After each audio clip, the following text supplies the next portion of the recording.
나눔 질문에도 기록되어 있지만 이름이라는 것은 굉장히 중요합니다. 이름에는 정체성이 담겨 있죠. 특별히 한 사람의 이름을 지을 때는 그 이름을 짓느니 보통 뭐 할아버지가 지으시거나 뭐 부모가 짓긴 하는데 그 이름을 지을 때는 분명히 어떤 의미를 담고 지어요. 물론 우리 여성분들의 인권이 너무 없었던 시절이라 여자분들의 이름을 막 짓는 경우가 있었던 것 같습니다만 사실은 어떤 이름을 지을 때는 반드시 어떤 의미를 두기 마련이죠. 저희도 그렇게 이름을 하나하나 아이들을 지었습니다. 지우는 처음에 이름을 지을 때 마르지 않는 샘처럼 그런 사람이 되었으면 좋겠다라는 마음으로 연못 지자에 넉넉할 유를 썼고요.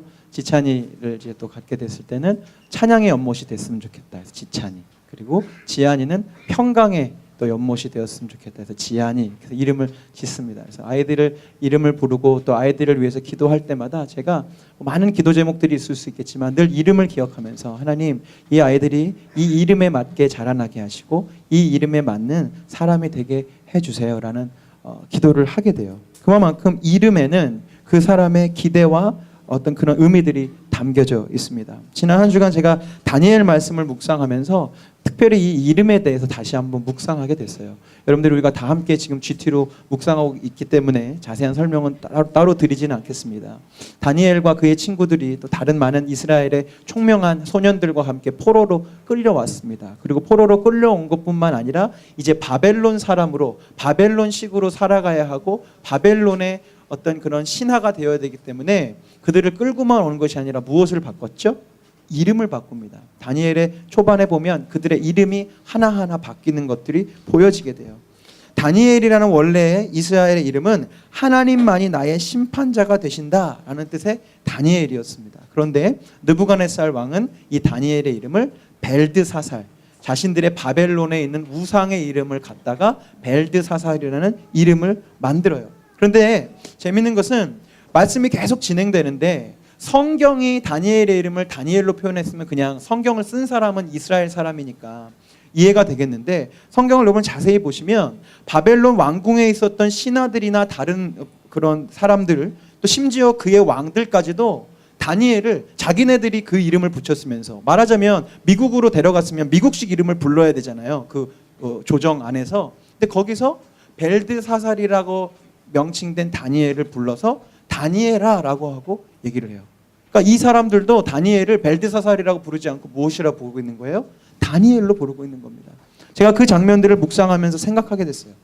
무엇이냐면 다니엘은 바벨론 우상들의 이름으로 만들어진 벨드사살의 삶을 산 것이 아니라 이스라엘의 하나님이 지어주신 그 이름으로 살았구나.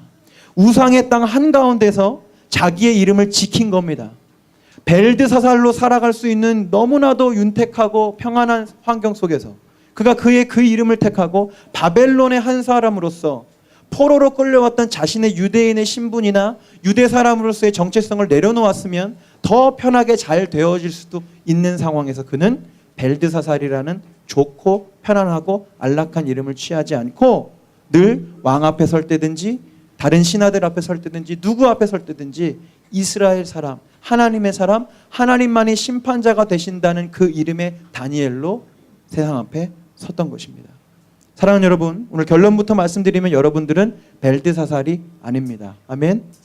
여러분은 다니엘이에요. 여러분은 하나님의 사람이고요. 이번 시리즈를 진행한 이유가 있다고 했습니다. 세상이 여러분들을 평가하고 재단하는 정체성이 아니라 성경이, 하나님이, 우리 예수님이 여러분들을 누구라 하는지를 잘 알아야 돼요. 느부갓네살 왕은 다니엘에게 너는 벨드사살이야라고 이야기하고 그 어마어마한 왕궁 안에서 창칼을 든 그 병사들 앞에서 다니엘은 벨드사살이라고 이름 붙일 위기 앞에서도 자기의 정체성이 있지 않았어요. 나는 다니엘이야.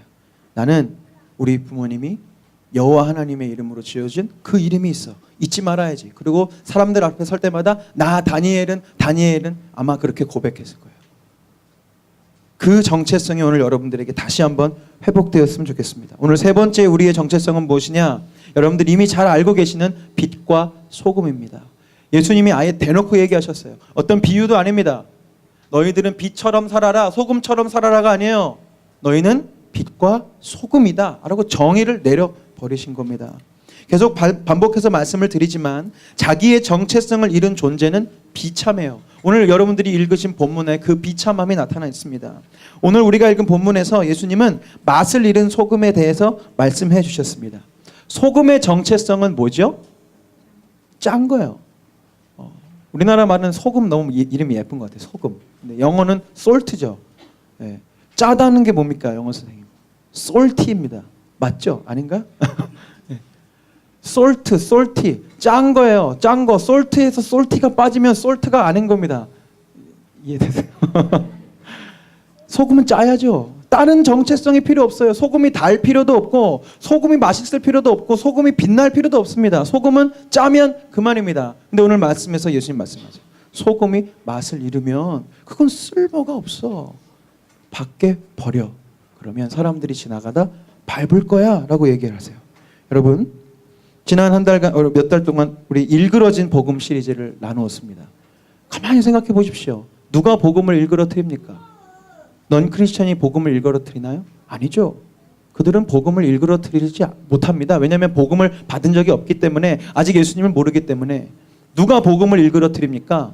바로 맛 잃은 소금같이 크리스천이라고 하는 우리가 일그러지기 시작할 때 복음은 자연스럽게 일그러지고 맛을 잃고 문제가 생기는 거예요. 맛을 잃은 소금이 어떤 모습인지 좀 재미있게 표현한 찬양이 있는데요. 그 찬양으로 만든 뮤직비디오가 있습니다. 미국인지 어디서 만든 그 청년부가 만든 내용이라 굉장히 재미있게 표현을 해서 여러분들이 좀 웃으실 수는 있겠지만, 웃으시면서 동시에 좀 심각하게 맛을 잃은 소금은 도대체 어떤 모습인지 좀 보셨으면 좋겠어요. 네.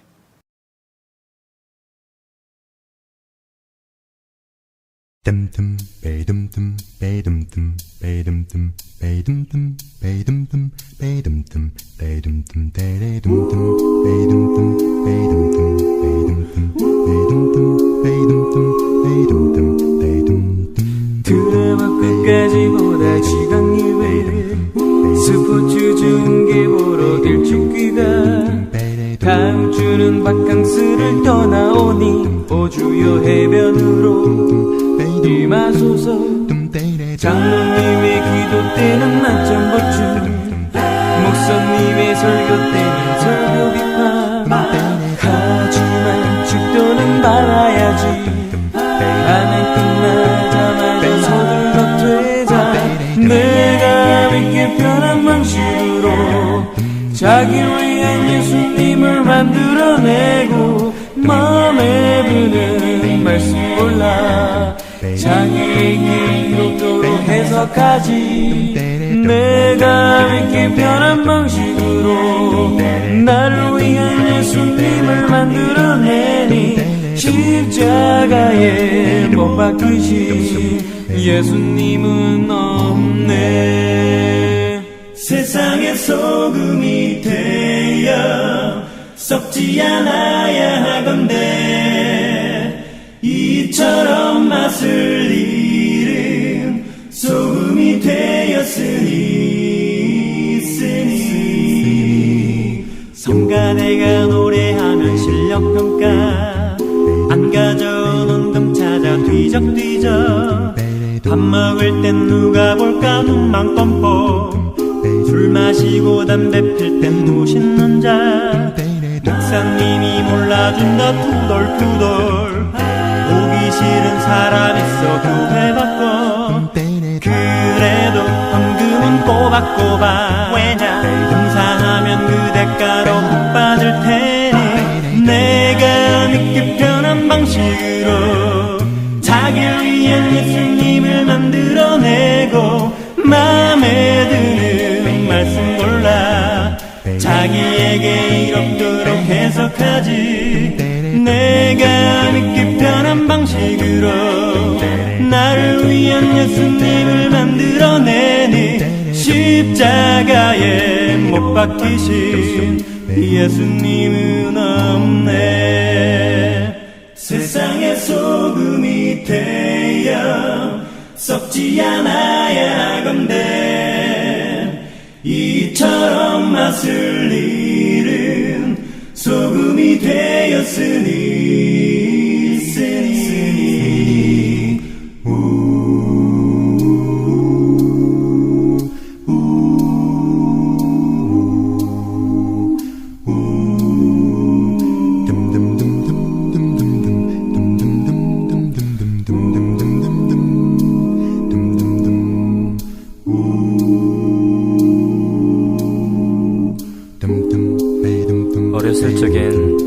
절대 눈 뜨면 안 된다는 선생님의 말씀에 아프도록 두 눈 꼭 감고 손 모아 기도했었습니다. 하지만 언제부턴가 내 손은 흐트러져만 갔고 기도할 때 아무렇지도 않게 주위를 둘러보곤 합니다. 주님, 저는 지금 너무나 변해버렸습니다. 저를 용서하옵소서. 이제는 어린아이의 순수함으로 돌아가고자 합니다.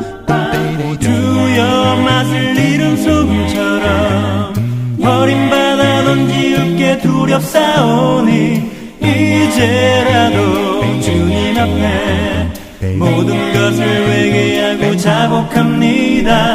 주여 지난 날의 생활들을 눈물로써 회개하고 자백하오니 어지러운 세상 속에 소금 되게 하소서.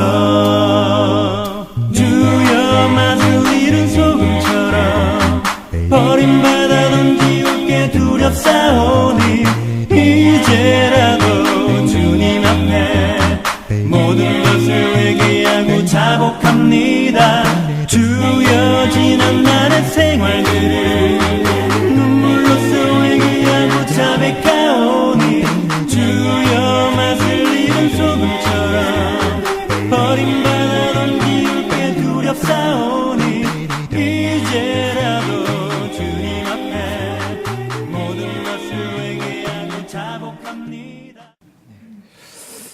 재미도 있지만 십자가에 못 박히신 예수님은 없네라는 가사를 들을 때마다 마음이 막 무겁고 찔립니다. 정말 나는 말씀을 전한다고 하는 나는 정말 십자가에 못 박히신 예수님을 닮아가고 있는가 이런 생각을 하게 되는데 보시다시피 그렇죠?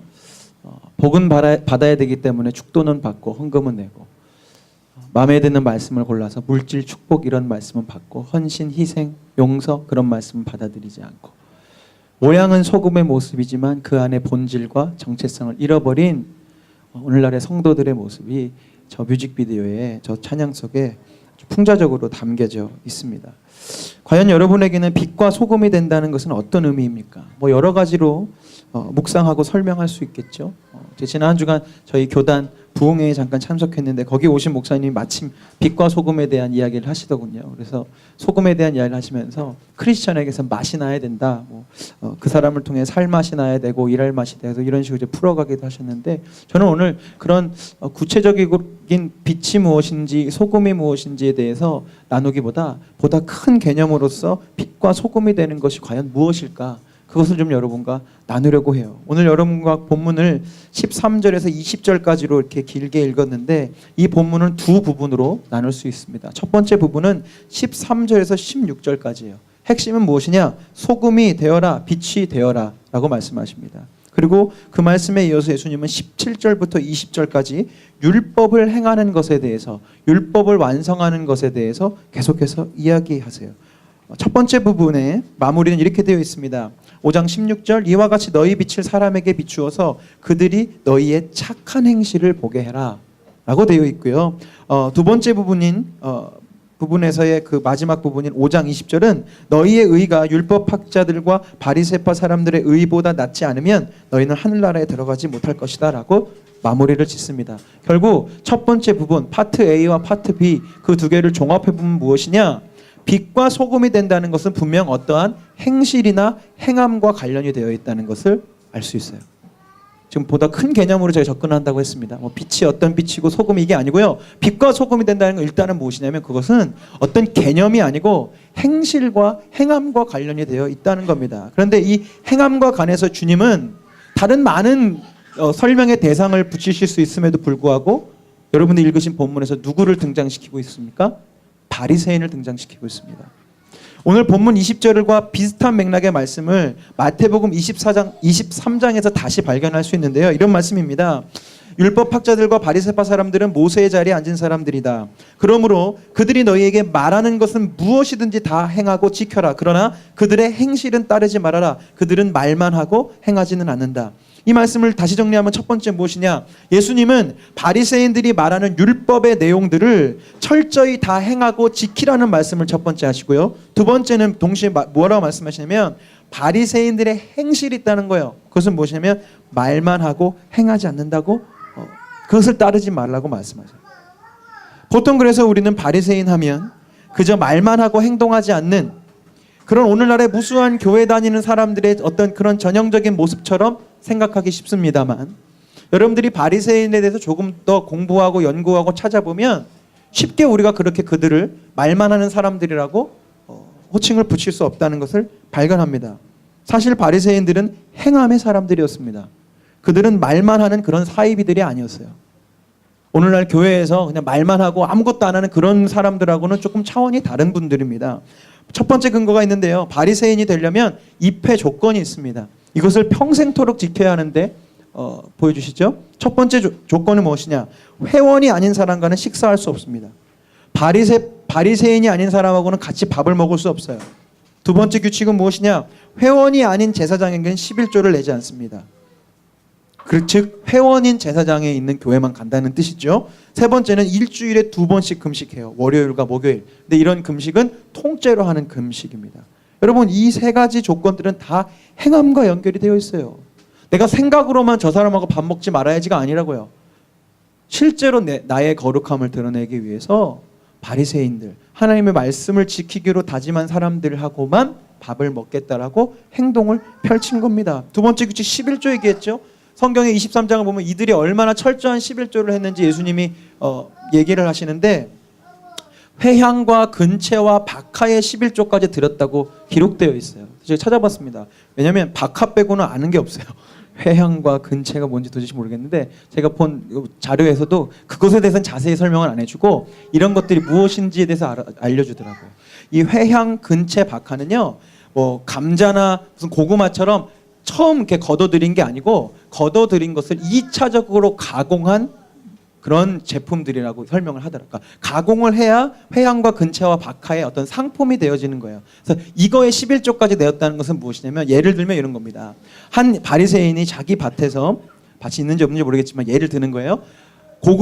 감자 10kg을 수확했어요. 그러면 얼마를 11조로 주님께 드려야 되죠?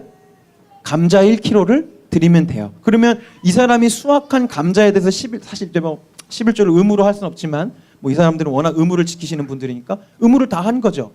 자기 밭에서 감자를 10kg를 수확을 했기 때문에 거기에 11조 드렸잖아요. 근데 바리새인들은 얼마나 철저했냐면 이제 이 바리새인이 9kg짜리 감자를 가지고 감자칩 5kg 만든 거예요. 네. 그러면 이 사람들은 사실 이 감자에 대한 11조 다 냈잖아요. 근데 이 감자칩에 대한 11조를 또 500g을 또 주님께 드린다는 데요. 얼마나 철저해요.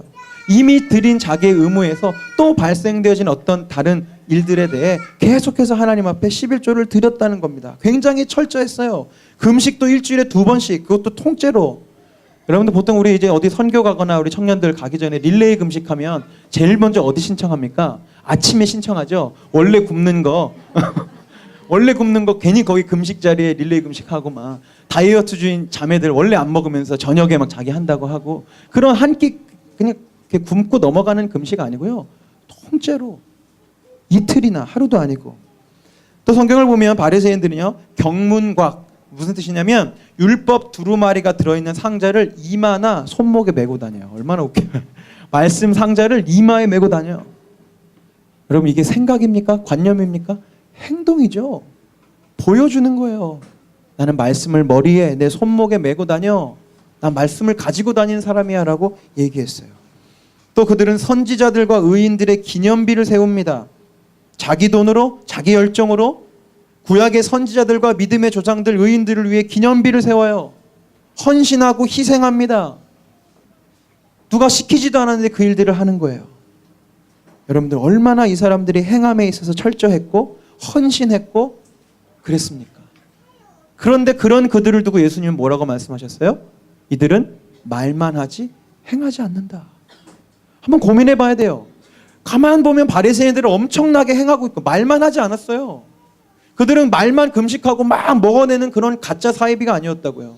그들이 금식을 얘기했으면 금식했고 11조를 얘기했으면 11조를 드렸다고요. 그런데 예수님은 왜 그들에게 말만 하지 행하지 않았냐고 했는지를 우리가 반드시 알아야 됩니다. 안 그러면요 우리 스스로가 바리새인처럼 속아요. 성경에서 행함 없는 믿음은 죽은 믿음이라는 말씀 하나 받고 열심히 무언가를 행하는데 어느 날 우리가 주님의 심판대에 섰을 때 넌 뭐 하다 왔니라고 얘기하면 어떡하겠어요? 그렇지 않겠어요? 지금 그런 모습 아니에요? 바리새인들은 엄청 열심히 행했는데 바리새인들을 두고 예수님 말씀하시는 너 뭐 하냐? 너희들 말만 하지 행함이 없어 라고 얘기해요.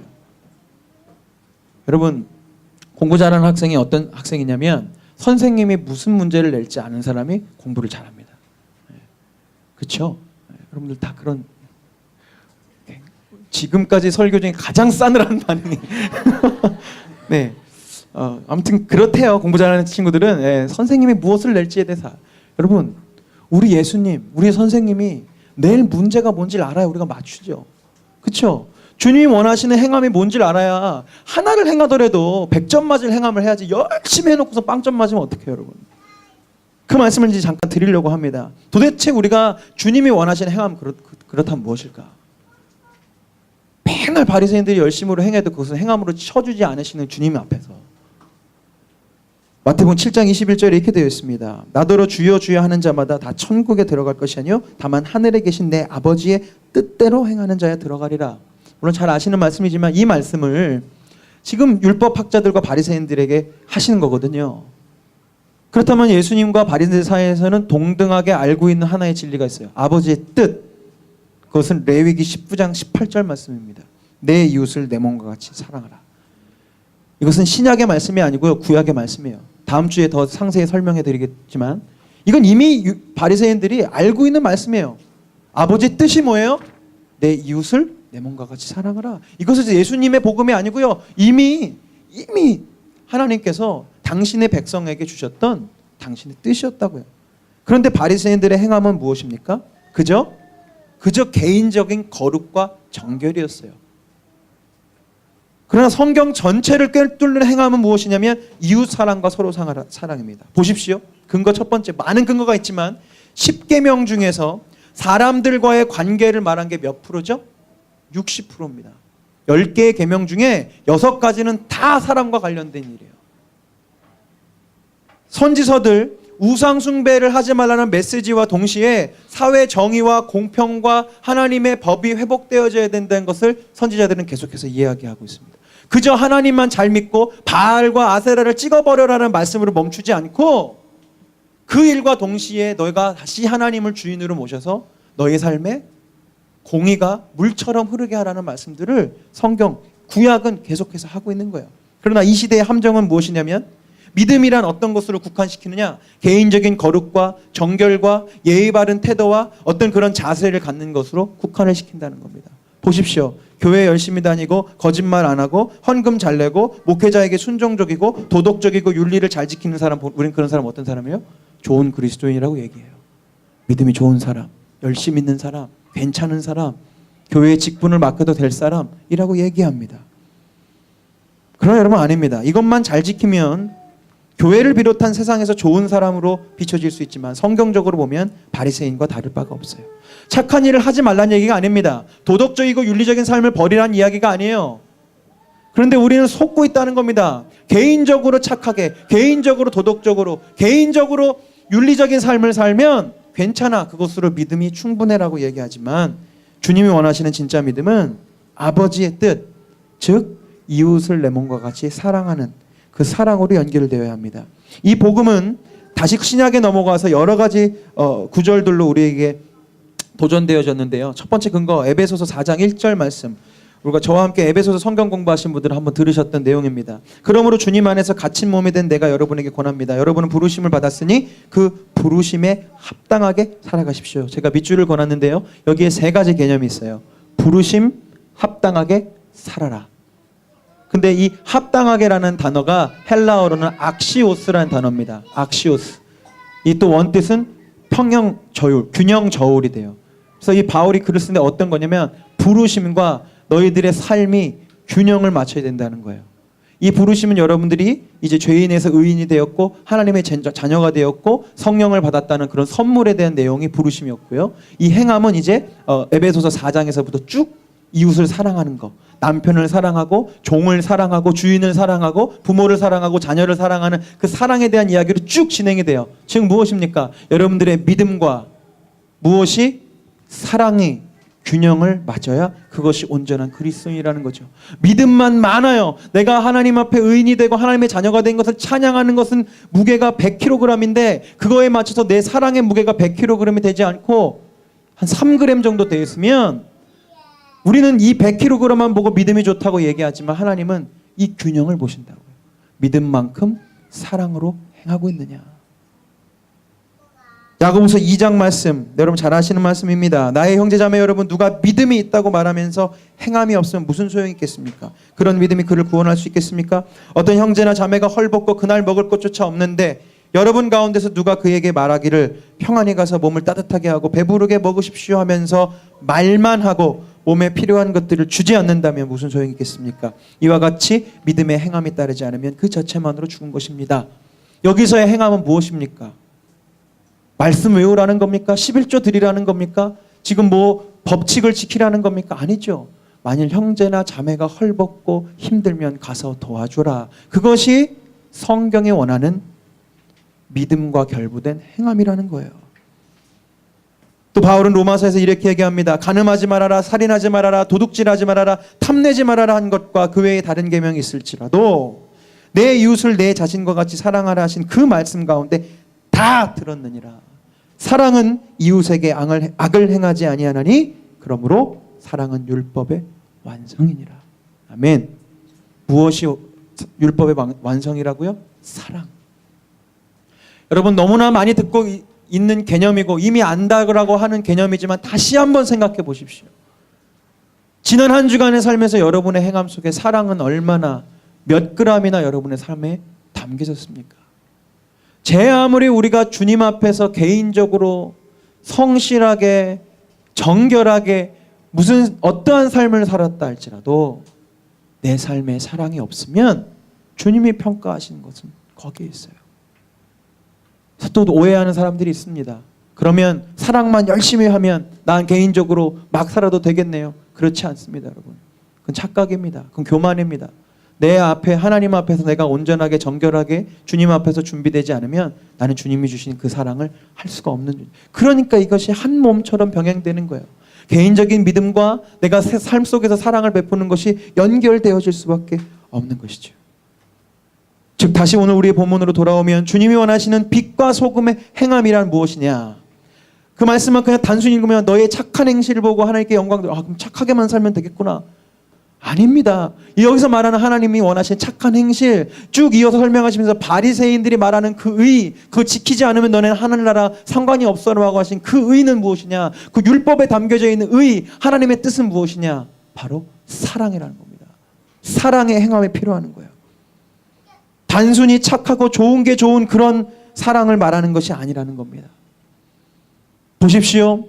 소금은 썩으려 하는 곳에 썩지 않는 일을 하려고 존재합니다. 맞죠? 물론 소금은 맛을 내는 데도 있지만 오늘 본문에 보면 예수님은 소금을 썩는다는 개념과 연결시키고 계세요. 소금은 썩으려 하여 막 생선이 썩으려고 하고 뭔가 썩으려고 하는데 거기에 소금을 뿌리면 소금 때문에 그것이 더 이상 썩지 않고 맛있는 다른 것으로 바뀌어지게 되는 거 우리 잘 알고 있지 않습니까? 빛은 또한 어떻습니까? 빛은 어둡길 원하는 곳에 어둡지 않게 하는 일을 하려고 존재해요. 제가 이렇게 문장을 쓴 이유가 있습니다. 무엇이냐면 크리스천들이 빛과 소금으로서 이 세상에 사랑의 행실을 한다는 것은 단순히 착하게 누구를 돕고 이런 것이 아니고요. 세상의 흐름과는 정반대의 길을 걷겠다라는 그 사랑이어야 된다는 겁니다. 제가 어제 제 81년생 친구들과 함께 난생 처음 락 페스티벌에 갔다 왔습니다. 친구들 중에 한 명이 거기를 꼭 가고 싶대요. 본인 휴가인데 왜 그런지 모르겠는데 본인 휴가 때 친구들과 함께 거기를 꼭 가고 싶어서 꼭 가자고 그러는데 사실 제가 뭐 그런 거 잘 모르고 별로 좋아하지 않는데 친구를 위해서 갔습니다. 친구를 이렇게 4명이서 갔는데 그중에 저희 4명이 다 어렸을 적부터 같이 신앙생활하고 같이 찬양팀하고 그랬던 친구인데 이제 한 친구는 이제 제가 설교를 하려고 하니까 본인의 네임을 이야기하지 말고 다 알 수 있으니까 탕자라고 얘기해 달라고. 이 탕자 친구가 그때 이제 어제 말고 그 전에 같이 이렇게 커피를 마시면서 얘기를 하더라고요. 이제 넷 중에 둘은 목사고 이제 둘은 이제 그냥 일반 성도님이신 우리 친구들인데 둘이 목사니까 얘기하는 거예요. 탕자로서 내가 너희들한테 묻고 싶다. 자기가 가만히 보니까 사실 이거 종교나 기독교나 예수님 믿는다는 것도 다 이기적인 거다. 다 자기 만족이고 자기가 위로를 받고 싶고 자기 생각에는 이해가 되지 않는 일들을 예수님이라는 신앙이라는 개념을 갖고 와서 이해할 수 없는데 이 개념 때문에 이해를 하게 스스로를 만들고 뭐 그런 다 이기적인 그런 방식 아니겠냐고 막 해서 한참 동안 이제 그렇지 않다는 걸 설명했는데 그 얘기를 쭉 듣다 보니까 그럴 수 있겠구나 하는 생각이 들었어요. 그러니까 예수님을 정말로 알고 믿지 않은 사람의 신앙은 그럴 수 있겠구나. 정말 주님을 위해서 하나님의 나라를 위해서 예수님을 믿고 교회를 다니는 것이 아니라 지극히 이기적인 마음 때문에 내 마음의 위로와 어떤 감정적인 위로가 아니라도 개념적으로 이 세상이 너무 악하고 살 수가 없으니까 그래도 내가 천국이라도 가야지. 그래도 하나님이 계시면 복수라도 해주지 않으실까? 라는 어떤 그런 이기적인 생각들과 개념들 때문에 예수님을 영접하고 믿고 따르는 사람들이 있을 수 있겠구나라는 생각을 하게 됐습니다. 여러분 그렇죠? 가만히 보니까 그래요. 세상이 모든 돌아가는 것을 보면 다 이기적입니다. 심지어 고상한 그 종교에 이르기까지 말이에요. 다 자기를 위해서입니다. 세상에도 사랑이 있습니다. 세상에도 착한 일이 있습니다. 그러나 세상의 사랑과 세상의 착한 일은 다 이기심에서 시작돼요. 시작이 어딘지 여러분 잘 봐야 돼요. 내가 지금 사랑하고 있다고 그게 다 사랑이 아닌 겁니다. 내 가족을 사랑하고 내 나라를 사랑하고 내 집단을 사랑하고 챙기는 착한 일은 얼마든지 있고 또 많습니다. 세상은 그런 착한 일을 칭찬합니다. 그러나 예수님 말씀하세요. 너희가 사랑할 수 있는 사람만 사랑하면 그것이 무슨 유익이 있으며 무슨 칭찬을 받겠냐고. 우리 그리스도인들이 해야 될 착한 행실은 그런 사랑이 아니에요. 내가 사랑하는 사람을 사랑하는 거, 내 자식을 사랑하는 거 당연한 일일 뿐입니다. 그것은 짐승도 합니다. 하나님을 모르는 사람들을 자기 민족 지키고 다 해요. 그러나 그리스도인들이 그 세상과 다르다는 것은 무엇이냐면 시작점이 다르다는 거예요. 나를 위해, 내 가족을 위해, 내 교회를 위해 출발하는 일들은 온전치 않습니다. 그 영혼을 위해, 그 사람을 위해 교회가 움직이고 그 지체를 위해 우리 가정이 움직이고 그 사람을 위해 내가 움직이기 시작할 때 그것이 그리스도의 사랑이죠. 그렇기 때문에 우리는 세상의 흐름과 철저히 정반대로 살아야 됩니다. 왜냐하면 세상은 어떤 모습이든지 다 나를 위한 어떤 것이기 때문에 그래요. 그것이 불교건 기독교건 힌두교건 뭐 어떤 고매한 유교 정신이라 할지라도 나를 위한 어떤 것이라면, 그러나 그리스도인들은 너를 위한 어떤 것을 행하는 사람이어야 된다는 얘기입니다. 그것이 빛과 소금이에요. 딴 게 아니에요. 말씀드렸죠. 소금은 썩으려고 하는 건데 혼자 썩지 않으려고 하고, 빛은 어둠컴컴한데 혼자 어둠이 아니려고 하는 거예요. 그것이 빛과 소금입니다. 폴 워셔 목사님의 회심이라는 책에서 회개를 이렇게 정의 내렸습니다.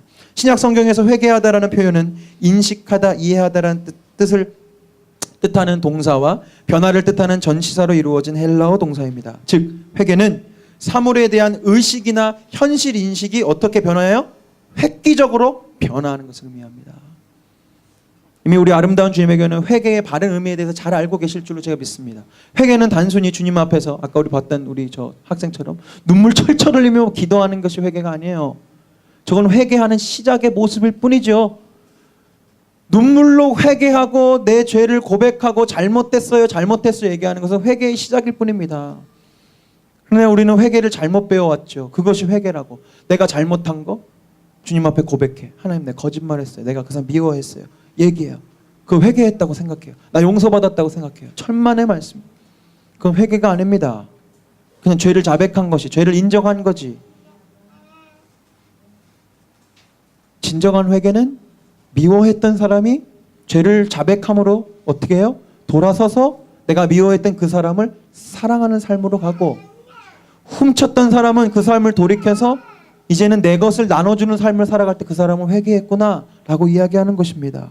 진짜 회개는 살아왔던 삶의 방향을 완전히 180도 돌이켜 예수 그리스도를 향해 그분이 말씀하시는 십자가의 그 사랑의 길로 걸어가는 것이 진짜 회개입니다. 아멘. 그래서 우리는 날마다 내 스스로에게 물어봐야 돼요. 나는 회개했는가? 지금 나는 어떤 방향으로 걸어가고 있는가? 우린 구원파 아니잖아요. 단 한 번 내가 몇 날 며칠 몇 시에 회개했다고 내 회개가 끝난 게 아니라고요. 그날 내가 하나님을 믿고 죄를 자백했을 뿐 여전히 내 삶의 방향이 세상의 흐름과 동일하다면 난 아직 회개한 게 아닙니다. 죄만 그날 3년 전에 5년 전에 10년 전에 그때의 그 죄만 자백했을 뿐이죠. 난 여전히 똑같은 방향입니다. 로마서 12장 2절, 여러분은 이 시대의 풍조를 본받지 말고 되어 있습니다. 이 풍조를 영어로 하면 트렌드, 텐던시, 유행, 흐름, 경향성이라는 뜻이 돼요. 이 세 흐름이 있다는 거예요. 이 세상의 흐름, 오늘 제가 그 흐름 무엇이라 말씀드렸습니까? 이기적인 마음이 이 세상의 흐름이에요. 가만히 보십시오. 여러분들 말씀 묵상하지 말고 예배 드리지 말고 기도하지 말아보세요. 그렇다고 진짜 그렇게 하지 말고 한번 그렇게 며칠 해본 적 있잖아요. 그죠? 예전에. 그럼 여러분들 마음이 어때요? 막 이타적으로 됩니까? 뭐 남을 섬기고 싶어지십니까? 막 이해하게 됩니까? 아니죠. 기도하지 않고 말씀 묵상하지 않고 하나님의 임재 가운데 머무르지 않으면 우리는 작은 일에 짜증내게 돼요. 왜 짜증이 나요?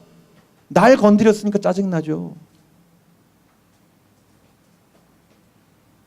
내 무언가를 뺏어가니까 짜증나고 화가 나고 불평하고 그렇게 되는 거예요. 왜요? 우리는 하나님의 방향으로 내 삶을 돌이키지 않으면 나도 모르게 그냥 이기적인 이 세상의 흐름에 휩쓸려 갈 수밖에 없는 것입니다. 근데 바울이 뭐라고 얘기합니까? 이 시대의 풍조를 본받지 않고 마음을 새롭게 하는 변화를 받아서 돌이켜서 바꿔서 방향을 바꿔서 하나님이 기뻐하시고 완전하신 뜻이 무엇인지를 알고 그분께 합당한 예배를 드리라고 얘기하고 있는 거예요. 저는 이 그리스도인의 삶의 이 회개의 비밀을 에스컬레이터의 비유로 청년들에게 많이 설명합니다. 여러분 에스컬레이터 아시죠? 에스컬레이터는 시대의 풍조가 있잖아요. 내려가는 에스컬레이터는 무슨 풍조가 있죠? 내려가려는 풍조가 있어요. 어려우세요? 에스컬레이터 내려가는 에스컬레이터는 어떤 흐름이 있어요? 어떤 경향이 있어요? 내려가잖아요. 여러분들 가만히 있어도 내려가요. 노력하지 않아도 애쓰지 않아도 땀 흘리지 않아도 내려가려는 그 시대의 풍조를 가진 그 에스컬레이터 위에 여러분 올라가 있으면 그냥 내려간다고요. 근데 오늘 말씀에 비추어서 여러분들 그리스도인을 살려면 어떻게 한다는 겁니까? 내려가려는 에스컬레이터에서 이제 뒤를 돌아서 위로 올라가려고 하는 삶을 산다는 겁니다. 그러니 여러분 우리 그리스도인의 삶이 쉬워요? 어려워요? 어렵죠.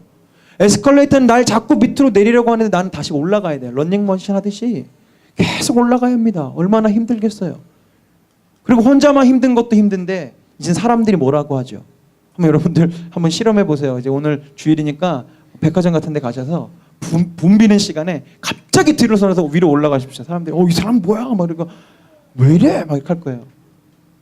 나의 변화된 모습이 이 시대의 풍조를 가지고 살아가는 사람들에겐 불평거리와 불편함이 돼요. 그래서 집에서도 핍박을 받죠. 넌 도대체 왜 그러니? 너 다른 사람들 사는 것처럼 좀 살아. 네 나이에 맞게 좀 살아. 너 지금 그거 할 때가 아니야. 라는 이야기를 집과 회사와 여기서 다 듣게 되는 이유가 그것입니다. 왜? 우리는 지금 반대 방향으로 올라가고 있으니까.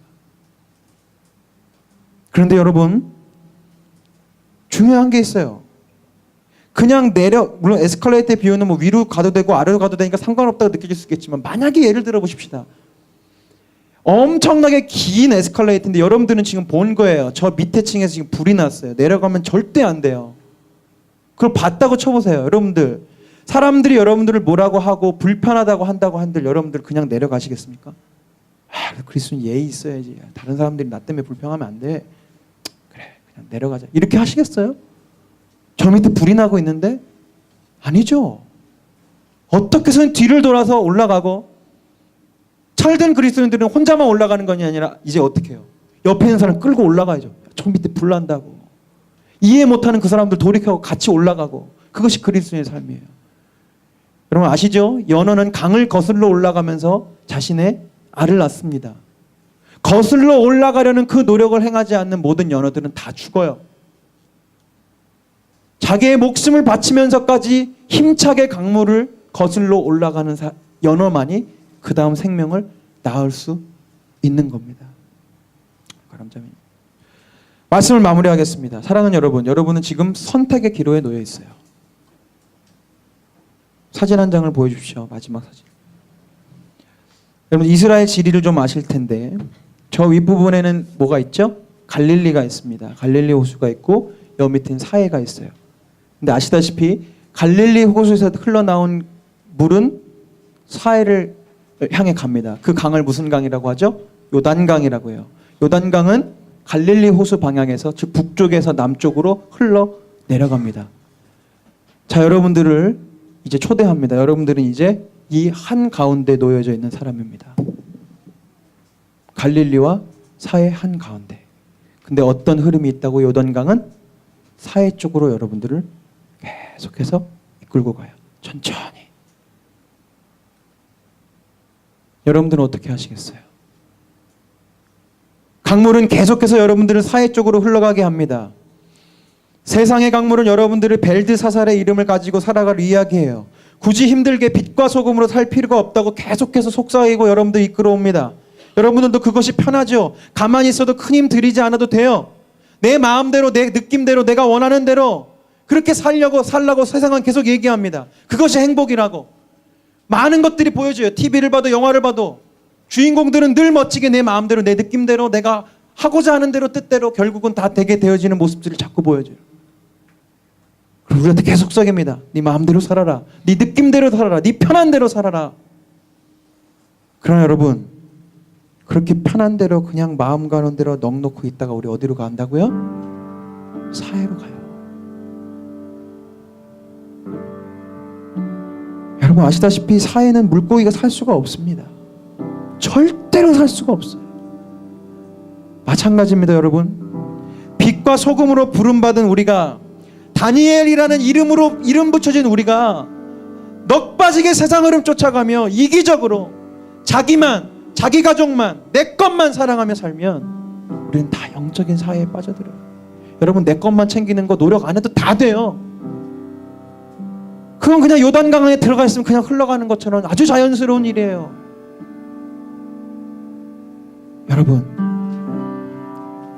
그냥 지금처럼 다 좋은 게 좋은 거고 내가 결국 이 세상에서 남들처럼 소박한 행복 몇 가지 가져가는 것으로 만족하시며 사시겠습니까?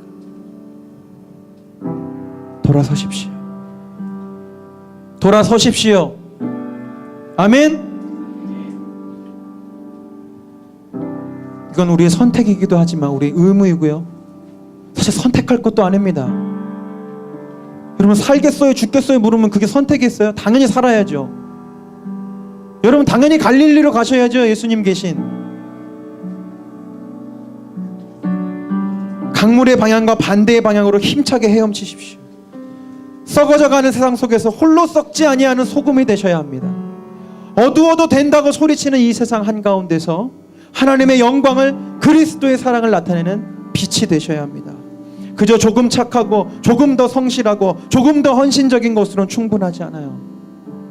여러분들은 완전히 돌아서셔야 됩니다.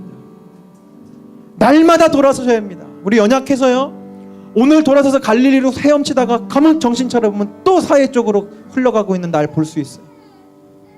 애쓰지 않는 스스로의 모습 볼 수 있어요. 그럴 때마다 다시 돌이켜서 우리는 구원파 아니라고 말씀드렸습니다. 여러분 그렇기 때문에 100번이고 1000번이고 우리는 회개해도 괜찮아요. 왜? 나는 갈릴리로 갈 거니까. 나의 연약함 때문에 내가 또 사해 방향으로 내 몸을 틀었을지라도 예배를 통해서 기도를 통해서 묵상을 통해서 주님의 임재 안에서 다시 내 방향을 돌이켜서 갈릴리로 헤엄치고 노를 젓고 달려가면서 우리는 조금씩 예수님이 계시는 그 땅까지 가는 것입니다. 여러분 오늘 결단하십시오. 아멘. 아멘. 오늘 제가 예배 전에 우리 기도를 받을 때 자매님이 그렇게 기도해 주셨어요. 오늘 이 말씀을 듣는 성도들이 그저 지적인 자신의 두뇌에 어떤 정보를 입력하는 그런 지적인 유희, 기쁨으로 만족하지 않게 해달라고. 부디 여러분 도전합니다. 오늘 나눔을 통해서 구체적으로 고백하십시오. 내 삶의 자리에서 내가 빛과 소금이 되는 것은 무엇일까? 내 삶의 자리에서 내가 갈릴리로 헤엄치는 것은 무엇일까? 하나라도 뭐 100가지 이야기하지 않아도 좋아요. 하나라도 결단하시고 행동으로 옮기십시오. 주님 그것을 원하십니다. 말씀 듣는 거 와서 예배 드리는 거, 헌금 내는 거, 우리 일그러진 복음 시리즈 하면서 다 배웠잖아요. 그것을 주님이 원하시는 게 아니에요. 그것은 시작일 뿐이죠. 그것을 통해서 우리의 삶이 변화되어지는 것, 그것을 주님이 원하십니다.